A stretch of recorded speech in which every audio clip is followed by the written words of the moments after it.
Welcome to daily fact. और आज हम बात करेंगे about the Magadh dynasties most important. ये हमारी एंशियंट हिस्ट्री का पार्ट है और डायरेक्ट क्वेश्चन जो है वो यहाँ से एग्जाम्स में आता है। स्पेशली जो है वो पीजीटी और टीजीटी जो आर्ट्स वाले हैं कमीशन के लिए जो एग्ज़ाम के लिए जो फाइट कर रहे हैं उनके लिए, एज वेल एज आप देख रहे हैं कि एचएएस और अलाइड में भी जो है वो यहाँ से जो है वो क्वेश्चन देखे जाते हैं।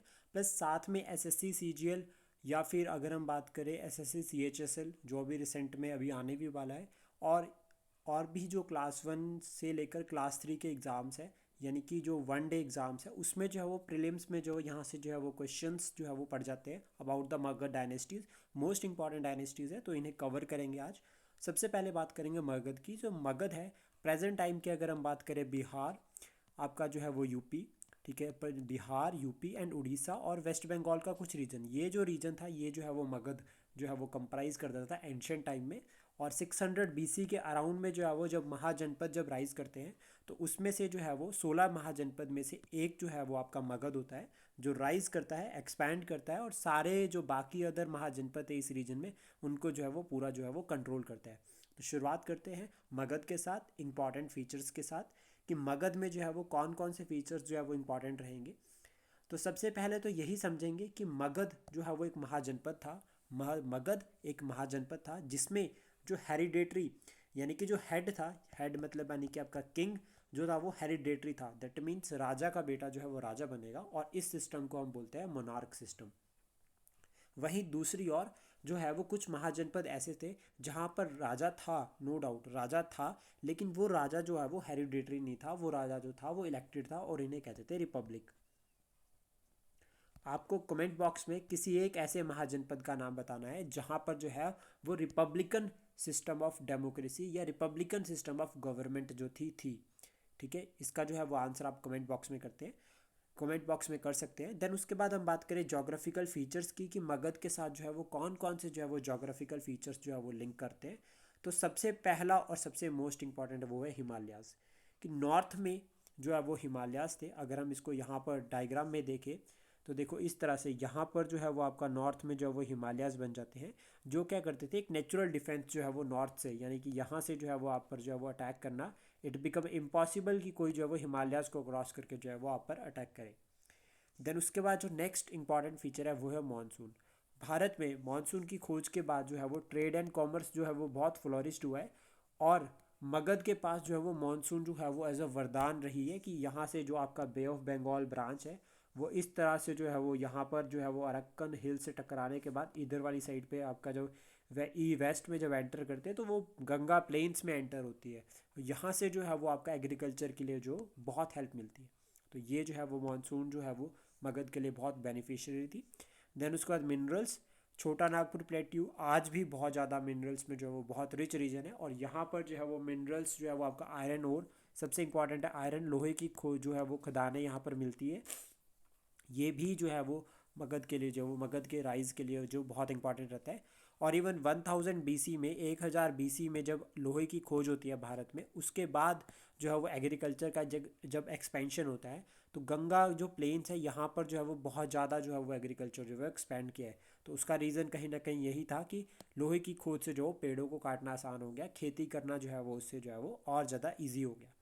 बे ऑफ बंगाल, ठीक है, ये याद रखना। इधर वाली साइड पे देखो ये वाला region bay of Bengal, that means your trade and commerce के लिए जो है वो ये बहुत ज़्यादा बेनिफिशियरी था ये वाला रूट। देन उसके बाद हिमालयन रिवर्स, हिमालयन रिवर्स जो है वो दो तरह की नदियाँ थी यहाँ पर। एक सबसे पहला ये कि ये रिवर्स जो है वो मानसून पर डिपेंड, मानसून से भी जो है वो पानी का सोर्स था। प्लस साथ में हिमालयन ग्लेशियर, जो हिमालयन ग्लेशियर्स थे उनकी वजह से जो है वो हिमालयन नदियों को जो है वो पेरेनियल रिवर्स कहा गया है। मतलब यहाँ पर जो है वो 12 महीने जो है वो पानी रहता है। दैट मीन्स 12 महीने पानी, मतलब इरिगेशन के लिए आपको अलग से कनाल्स वगैरह बिल्ड नहीं करनी पड़ेगी। आपकी जो प्रमुख नदियाँ है उनमें ही आपको जो है वो 12 मंथ जो है वो पानी जो है वो मिलेगा।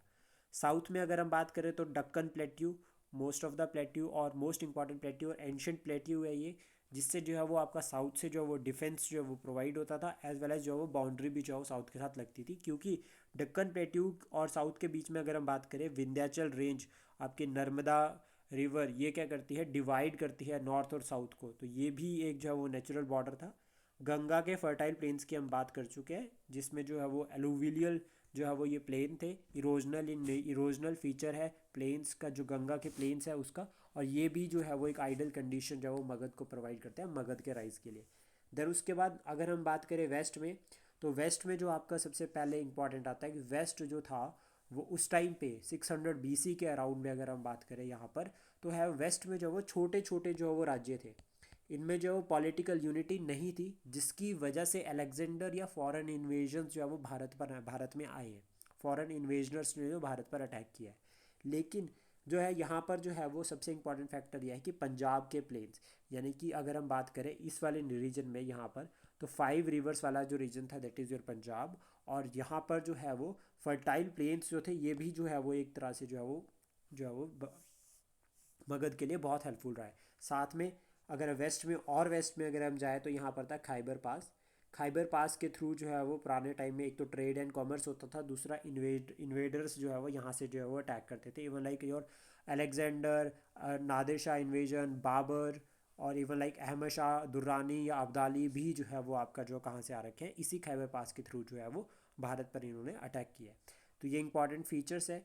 जो मोस्ट इम्पॉर्टेंट फीचर है वो है पॉपुलेशन, कि मगध में ये सब के साथ में हमें पॉपुलेशन भी चाहिए, तो मगध में जो एक अच्छी पॉपुलेशन भी थी, यहाँ पर जो है वो सिटीज़ बहुत अच्छी डेवलप्ड थी, प्लस साथ में जो है वो सिटीज़ पॉपुलेटेड भी बहुत ज़्यादा थी, डेंसली पॉपुलेटेड भी थी, जो जो भी एक जो है वो मगध का जो है वो राइज करने में हेल्प करता है। देन उसके बाद 16 महाजनपद अगर हम बात करें, तो इसमें एक जो महाजनपद है वो अस्मक जो है वो आपका साउथ में आता है, जो आपका ये विंध्याचल रेंज है इससे नीचे। देन उसके बाद एक दो जो है वो आपके गंधार और कंबोज ये आपके वेस्ट में आते हैं। रेस्ट जितने भी जो महाजनपद थे वो आपका जो है वो गंगा यमुना द्वाब रीजन में ही थे, यानी कि इधर वाली साइड पे अगर हम बात करें इंडस, और इधर वाली साइड पे अगर हम बात करें गंगा, तो इस प्लेन में ही जो है वो आपके सारे के सारे महाजनपद जो है वो उसके बाद जो है वो रहे हैं, ये याद रखना। और 16 महाजनपद में से जो हमें याद रखने हैं एग्जाम के लिए, उसमें सबसे पहला तो यही है कि गौतम बुद्ध के साथ कौन कौन से जो है वो महाजनपद लिंक करते हैं। इसका आंसर जो है वो आप कमेंट बॉक्स में कर सकते हैं, पहला। दूसरा, हमें याद रखना है कि कौन सा रिपब्लिकन है और कौन सा जो है वो मोनार्क है, ये भी बहुत इंपॉर्टेंट है।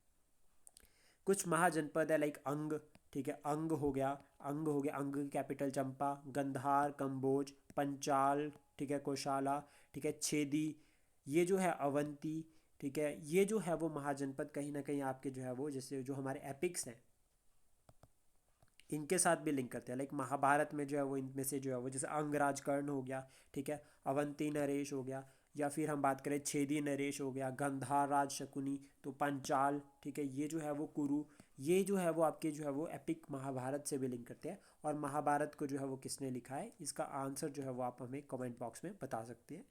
देन उसके बाद हम बात करते हैं मगध डायनेस्टीज़ की। मगध में कौन कौन सी डायनेस्टी जो है वो रही हैं, तो 566 BC की अगर हम बात करें, यानी कि 566 BC में सबसे पहली जो डायनेस्टी, जो नॉन डायनेस्टी आती है वो होती है हरंका डायनेस्टी।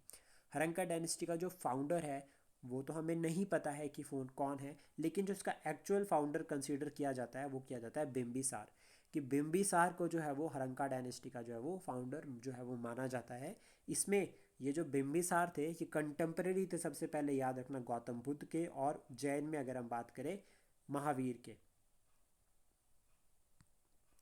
महावीर के कंटेम्प्रेरी थे ये, और गौतम बुद्ध के कंटेम्प्रेरी थे, ये याद रखना। इन्होंने जो है वो दोनों रिलीजन्स को जो है वो पैटर्न किया है, फेवर किया है। साथ में अंपायर एक्सपेंशन और कंसोलिडेशन दोनों की है। प्रसन्नजीत इनका दुश्मन था, उसके साथ इन्होंने दोस्ती करी, जिसमें जो है वो इन्होंने प्रसन्नजीत जब बीमार हुआ, उसको जॉन्डिस हुआ, तो इन्होंने अपने डॉक्टर को जो है वो चरक इनका डॉक्टर था उसको भेजा ठीक करने के लिए प्रसन्नजीत को, जिससे इनकी दोस्ती हो गई। देन इन्होंने जो है वो मैट्रिमोनियल अनाई साइन किए, यानी कि शादियाँ करी, 3 शादियाँ, जिसमें से एक शादी इन्होंने खुशाला के प्रिंसेस के साथ करी, देन जिससे काशी इन्हें डोरी में मिल गया, मद्र क्लैन के साथ करी जो पंजाब वाला रीजन है, और थर्ड शादी जो है वो इन्होंने जो है वो वैशाली में करी है। तो ये याद रखना, वैशाली में जो शादी करी है उससे जो है वो अजात शत्रु जो है उनकी जो वहाँ से प्रिंसेस आई है उससे अजात शत्रु जो है वो इनका जो बेटा जो वो नेक्स्ट जो है वो आगे रूलर बनता है। अजात शत्रु की अगर हम बात करें यहाँ पर, तो फर्स्ट बुद्धिस्ट काउंसिल इन्होंने करवाई है, मोस्ट इंपॉर्टेंट है याद रखना। पहली बुद्धिस्ट काउंसिल जो है वो राजगृह में हुई थी, और इसे जो करवाया था वो किसने करवाया था, अजात शत्रु ने। अजात शत्रु अपने पिताश्री को मारकर जो है वो राजा बनता है, यानी कि बिंबिसार को मारकर जो है वो अजातशत्रु जो है वो राजा बनता है, ये याद रखना। और अजातशत्रु जो है वो वैशाली और काशी दोनों को ही कंट्रोल करता है, दोनों को मगध में शामिल कर देता है। देन उसके बाद नेक्स्ट जो बनता है वो बनता है उदयदिन या उदयभद्र भी इसको कहते हैं। ये न्यू कैपिटल बनाते हैं जिसका नाम था पाटलिपुत्र। और ये पाटलिपुत्र जो है वो आपका कन्फ्लुएंस ऑफ किसके, सोन और गंगा नदी। Son is a tributary of Ganga, ये याद रखना। आपका ये सोन जो है वो अमरकंटक से निकलती है और वहाँ से जो है वो आपका जो है ये गंगा रिवर को जो है ज्वाइन करती है निकल कर, ये याद रखना, ये इंपॉर्टेंट रहेगा। उसके बाद जो नेक्स्ट डायनेस्टी आती है वो आती है शिशुनाग डायनेस्टी। शिशुनाग डायनेस्टी की अगर हम बात करें तो शिशुनाग इनके फाउंडर थे। और ये फाउंडर जो थे वो आपके लास्ट जो आपका जो हरंका डायनेस्टी थी उसके जो अमात्य थे, उसका जो रूलर था उसके ये अमात्य थे, याद रखना। इनके टाइम पे अगर हम इंपॉर्टेंट फैक्टर की बात करें तो ये क्या करते हैं, अवंती को जो है वो हरा देते हैं और अवंती को जो है वो डिफीट करके जो है मगध में शामिल कर देते हैं। दूसरा, ये टेम्पररी कैपिटल जो है वो शिफ्ट करते हैं वैशाली में, यानी कि ये वैशाली जो है वो टेम्पररी कैपिटल ले जाते हैं। देन उसके बाद इंपॉर्टेंट रूलर आता है कालाशोक। कालाशोक के बारे में एक ही जो है वो इंपॉर्टेंट है, वो है सेकंड बुद्धिस्ट काउंसिल। तो सेकंड बुद्धिस्ट काउंसिल जो वैशाली में हुई है during the time of Kalashoka, ये याद रखना। और जो फर्स्ट जो है वो बुद्धिस्ट काउंसिल हुई है, बुद्धिस्ट जो है वो काउंसिल हो रखी है, वो हुई है राजगृह में। तो इसको याद रखना, ये काफ़ी इंपॉर्टेंट है, डायरेक्ट जो है वो क्वेश्चन जो है वो पेपर में आता है। देन उसके बाद जो नेक्स्ट डायनेस्टी आती है वो आती है नंद डायनेस्टी। नंद डायनेस्टी की अगर हम बात करें तो इसमें दो रूलर ही हैं। एक महापद्मनंद जो इसका फाउंडर है, और ये जो है वो खुशाला को भी एक्वायर कर लेते हैं, साथ में एम्पायर एक्सपेंशन करते हैं और कलिंग को भी जो है वो ऐड करते हैं। इन्होंने अपने आप को टाइटल दिया था उग्रसेन का। और नंद डायनेस्टी के बारे में एक इंपॉर्टेंट फैक्टर ये है कि ये फर्स्ट नॉन क्षत्रिय डायनेस्टी थी। फर्स्ट नॉन क्षत्रिय डायनेस्टी जो थी अगर, तो वो थी आपकी नंद डायनेस्टी ऑफ जो मगध में जिसने रूल किया। इसका जो लास्ट रूलर है वो है धनानंद। और धनानंद के टाइम पे जो इंपॉर्टेंट है वो है अलेक्जेंडर इन्वेजन। और अलेक्जेंडर जो है वो मैसेडोनिया से जो है वो भारत पर अटैक करता है, ठीक है, ये याद रखना। मैसेडोनिया से भारत पर अटैक करता है और इसके बाद धनानंद जो था वो उतना कैपेबल नहीं था। ये बहुत ज़्यादा इसकी जो टैक्स पॉलिसी थी वो बहुत एक्सप्लॉइटिव थी। तो फाइनली यहाँ से जो है वो छोटा सा चैप्टर है चंद्रगुप्त मौर्य का और चाणक्य का, और चाणक्य की जो डिसरिस्पेक्ट जो आपकी जो है वो धनानंद ने की रिगार्डिंग सम हिस्टोरियन, वहाँ से जो है वो फिर चंद्रगुप्त मौर्य को जो है वो चाणक्य जो है वो लेकर आते हैं। चाणक्य के स्टूडेंट थे ये, और इन्होंने जो है वो चंद्रगुप्त मौर्य को जो है मगध का नेक्स्ट जो है वो राजा बनाया और मौर्यन डायनेस्टी के जो एस्टेब्लिशमेंट में रोल प्ले किया। यानी कि जो हमारी नेक्स्ट डायनेस्टी आती है वो आती है आपकी मौर्य डायनेस्टी। और मौर्य डायनेस्टी की अगर हम बात करें तो उसके फाउंडर जो थे वो थे चंद्रगुप्त मौर्य। चंद्रगुप्त मौर्य जो है वो इनके फाउंडर कंसिडर किए जाते हैं, या हम इनको फाउंडर कहते हैं। चंद्रगुप्त मौर्य ने जो है वो जैनिज़्म को फॉलो किया है। यहाँ से एक कंसेप्ट ये भी क्लियर होता है कि बुद्धिज़्म और जैनिज़्म भी जो है वो इन डायनेस्टीज़ में जो है वो आगे आगे चलता गया है। बुद्धिज़्म और जैनिज़्म साथ साथ जो है वो इन डायनेस्टी के चलता रहा है। इंपॉर्टेंट कंसेप्ट ये है कि जो चंद्रगुप्त मौर्य है इन्होंने जैनिज़्म को फॉलो किया, और चंद्रगुप्त मौर्य ने जब संन्यास लिया तो फाइनली इन्होंने क्या किया कि सल्लेखना को जो है वो अडॉप्ट किया, और कहाँ चले जाते हैं, कर्नाटका। ये याद रखना, कर्नाटका जो है वो चले जाते हैं। और सल्लेखना का मतलब ये हो गया कि धीरे धीरे जो है वो फास्ट आप जो है वो अन्न का यानी कि भोजन का जो है वो त्याग करके जो है वो साल्वेशन जो है वो अटेन करते हैं, सपोर्टेड बाय चाणक्य। ये कंसेप्ट याद रखना। दूसरा जो इंपॉर्टेंट कंसेप्ट याद रखने के लिए है वो ये कि चंद्रगुप्त मौर्य ने सबसे पहले जो है वो पंजाब वाले रीजन पर जो है वो कंट्रोल किया, देन उसने जो है वो मगध को डिफीट किया। चंद्रगुप्त मौर्य ने जो है वो मैरिज अलाइंस करी थी किसके साथ, ग्रीक के साथ। ग्रीक के साथ जो है वो मैरिज अलाइंस करी थी, और उस मैरिज अलाइंस में हेलेना के साथ इन्होंने शादी करी थी। और ग्रीक जो स्कॉलर थे वो जो है वो चंद्रगुप्त मौर्य को सेंड्रोक्वार्टस कहते थे, ये याद रखना। और ग्रीक जो एम्बेसडर था चंद्रगुप्त मौर्य के कोर्ट में वो था मेगस्थनीज। और मेगस्थनीज की जो बुक है मेगस्थनीज इंडिका, ठीक है, वो जो है वो पूरी की पूरी डिटेल हिस्ट्री जो है वो प्रोवाइड करती है about the ancient period of India, specially जो है during the time of Chandragupta Maurya, ये याद रखना। और एक इम्पॉर्टेंट फैक्टर और कि जो यहाँ से जो है वो ग्रीक कल्चर यानी कि ग्रीक जो है, ग्रीक और इंडियन कल्चर जो है वो मिक्सअप होते हैं, जिसका जो है वो प्रूफ हमें मिलता है गंधार आर्ट में। जो गंधारा स्कूल ऑफ आर्ट है, ठीक है, वहाँ पर जो है वो यहाँ से जो है वो एविडेंस इसका हमें मिलता है। नेक्स्ट जो रूलर बनते हैं चंद्रगुप्त मौर्य के बाद वो बनते हैं आपके बिंदुसार। बिंदुसार की अगर हम बात करें तो ये आजीविका सेक्ट से बिलोंग करते थे। आजीविका मतलब नॉट बिलीव इन कर्म, ठीक है, और ना ही इन्होंने जो है बुद्धिज़्म और जैनिज़्म को एक्सेप्ट किया। यहाँ से इन्होंने एम्पायर एक्सपेंशन भी किया है, प्लस साथ में क्या है कि पूरा को पूरे भारत पर जो है बिंदुसार ने जो है वो कंट्रोल किया है। थर्ड जो मोस्ट इंपॉर्टेंट जो रूलर आते हैं मौर्य डायनेस्टी में, वो आते हैं Ashoka the great. Ashoka the great जो है वो फेमस है कौन कौन से फैक्ट्स कंसेप्ट्स के लिए या इवेंट्स के लिए? तो सबसे पहला है कलिंग वॉर। कलिंग वॉर जो टर्निंग पॉइंट है अशोका के लाइफ में, इसके बाद वो जो अपनी वायलेंस की पॉलिसी उसका त्याग करते हैं और यहाँ से जो है वो प्रमोट करते हैं नॉन वायलेंस को। दूसरा यहाँ पर फैक्टर है कि राजा बनते हैं अपने 99 ब्रदर्स को मारकर with the help of minister Radhagupta. Radhagupta इनका एक मिनिस्टर था, उसकी हेल्प से जो है वो अपने 99 ब्रदर्स को मारकर जो है वो राजा बनते हैं।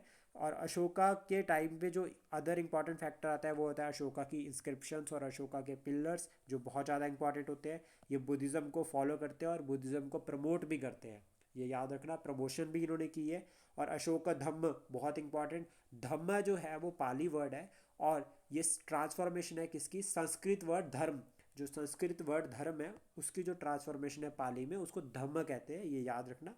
थर्ड बुद्धिस्ट काउंसिल इनके टाइम पे हो रखी है, वो रखी है हमारी पाटलिपुत्र में, जो इनके टाइम पे हो रखी है। और इसको जो प्रिसाइड किया था वो क्या था? मोगली पुत्र तीसा ने, ये याद रखना, ये बहुत ज़्यादा इंपॉर्टेंट है। और यहाँ पर आपका अभिधम्म तिपतिका जो है वो तीसरी जो तिपतिका थी वो यहाँ पर जो है वो कंपाइल हुई है। लास्ट जो रूलर थे वो थे आपके बृहदत्त। बृहदत्त को रिप्लेस करते हैं, मार देते हैं, वो करते हैं शुंगा डायनेस्टी। तो एक बार हम मैप देख लेते हैं। मैप में चंद्रगुप्त मौर्य के टाइम पे जो है वो इतना रीजन, यानी कि आपका पूरा वेस्ट से लेकर नॉर्थ ईस्ट तक जो है वो कंट्रोल में था, और इधर वाली साइड पे आपका हिमालयाज, और यहाँ पर जो है वो विंध्याचल रेंज से रिलेटेड, और यहाँ आपकी जो है वो हिम जो आपकी गोदावरी नदी है, यहाँ पर जो है महानदी प्लस गोदावरी नदी आ जाती है। तो ये रीजन जो था वो चंद्रगुप्त मौर्य के टाइम पे था। लेकिन इसके बाद जो है वो अशोका के टाइम तक जो है पूरे के पूरे इस रीजन में जो है वो कंट्रोल रहता है किसका? पूरा मौर्यास का under the Chandragupta, under the Ashoka. तो ये इंपॉर्टेंट फैक्टर है, ये भी एग्जाम के लिए याद रखिएगा। दूसरा, यहाँ पर एक लेक का भी नाम जो है वो ऐड होता है चंद्रगुप्त मौर्य के साथ, वो है सुदर्शन लेक। ये याद रखना, सुदर्शन लेक अभी रिसेंटली भी न्यूज़ में है, तो इसलिए ये इंपॉर्टेंट रहेगी। So this is about the Magadh dynasties. अगर आपको ये इनिशिएटिव अच्छा लगा हो तो please support, share and subscribe daily fact. Thank you for today.